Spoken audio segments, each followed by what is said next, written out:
Hi மக்களே, இன்றைக்கி நம்ம வீடியோவில் என்ன பார்க்க போகிறோம் அப்படின்னா, தென்முடியனூர் மாரியம்மன் கோயிலில் ஆதி தொல்குடி மக்கள் வழிபாடு செஞ்சதுனால தனியாக ஒரு கோயிலை கட்டி ஜாதிய ஆதிக்கத்தை நிலைநாட்ட முற்படுவதா அப்படின்னு நாம் தமிழர் கட்சியோட தலைமை ஒருங்கிணைப்பாளர் சீமான் கேள்வி எழுப்பியிருக்காரு. அதை பற்றி தான் எனக்கு வீடியோவில் பார்க்க போகிறோம். வாங்க வீடியோக்குள்ள போகலாம். திருவண்ணாமலை மாவட்டம் தண்டராம்பட்டு அருகே தென்முடியனூர் கிராமத்தில் உள்ள அம்மன் கோயிலுக்குள் வந்து பட்டியலின மக்கள் வழிபாடு செய்ய அரசு சார்பில் நடவடிக்கை எடுக்கப்பட்டுச்சு. பட்டியலின மக்கள் கோயிலுக்குள் வந்து வழிபாடு செய்ய தொடங்கினதுனால மற்ற சமூக மக்கள் ஒன்று சேர்ந்து தங்களுக்கென ஒரு புதிய கோயில் கட்ட தொடங்கியிருக்காங்க. இந்த செயலை நாம் தமிழர் கட்சியின் தலைமை ஒருங்கிணைப்பாளர் சீமான் கடுமையாக கண்டிச்சிருக்காரு. இது தொடர்பாக சீமான் வெளியிட்டுள்ள அறிக்கையில், திருவண்ணாமலை மாவட்டம் தண்டராம்பட்டை அடுத்த தென்முடியனூர் கிராமத்தில் உள்ள முத்துமாரியம்மன் கோயிலுக்குள் ஆதி தொல்குடி மக்கள் சென்று வழிபட்டதுனால அங்குள்ள ஒரு பிரிவினர் தனியாக கோயில் கட்ட தொடங்கியிருக்குது அதிர்ச்சி அளிக்குது.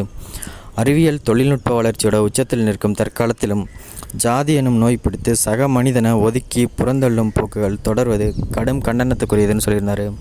ஒரே மொழி பேசி ஒருதாய் வயிற்று மக்களாய் இரத்தமும் சதையுமா உயிரும் உணர்வும் கொண்டு நம்முடன் வாழும் சக மனிதர்களை ஒதுக்கி வைக்கிற இந்த தீண்டாமை செயல்பாடு துளியும் ஏற்புடையதில்லை.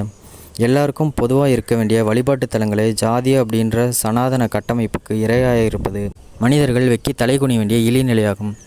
தமிழ்நாடு அரசினுடைய அறநிலையத்துறையின் கட்டுப்பாட்டில் இருக்கும் அந்த கோயிலுக்குள்ளே செல்லவே ஆதி தொல்குடி மக்களுக்கு இத்தனை ஆண்டுகள் ஆகியிருக்குது அப்படின்றதான் சாதி ஒழித்து சமத்துவம் வளர்த்த திராவிட கட்சிகளோட 57 ஆண்டுகால ஆட்சியின் சாதனை. திராவிடத்தோட ஆட்சியில் சாதிய கொடுமைகள் தமிழ்நாட்டின் கடைக்கோடி வரை புரையோடியதோடு மட்டுமில்லாமல் அது பரிமாண வளர்ச்சியும் பெற்று வெவ்வேறு வடிவங்களில் அடுத்த தலைமுறைக்கு கடத்தப்பட்டு இன்னைக்கு வரைக்கும் நிலை கொண்டிருப்பது திராவிட அரசியல் கோட்பாட்டின் படு தோல்வியை காட்டுது.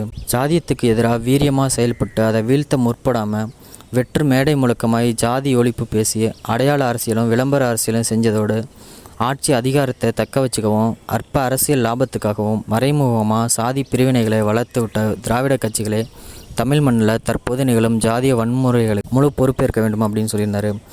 அதனால் தென்முடியனூர் மாரியம்மன் கோயிலில் அனைத்து மக்களுக்குமான வழிபாட்டு உரிமையை உறுதி செய்வதோடு ஜாதி அடிப்படையிலான ஒதுக்கல் செயல்பாடுகளை கைவிட செஞ்சு ஒரே கோயிலில் அனைத்து தரப்பு மக்களும் வழிபாடும் செய்யும் வகையில் சமத்துவத்தையும் சமூக நல்லிணக்கத்தையும் நிலைநாட்ட வேண்டும் அப்படின்னு ஆளும் திமுக அரசை நாம் தமிழர் கட்சி சார்பாக வலியுறுத்துறேன் அப்படின்னு சீமான் சொல்லி முடிச்சிருந்தார். ஓகே மக்களே, இன்றைக்கி வீடியோ இதோட முடிஞ்சது. மேலும் சீமானை பற்றின அப்டேட்ஸ் நிறையா தெரிஞ்சுக்கணுன்னா அந்த சேனலை சப்ஸ்கிரைப் பண்ணிக்கங்க.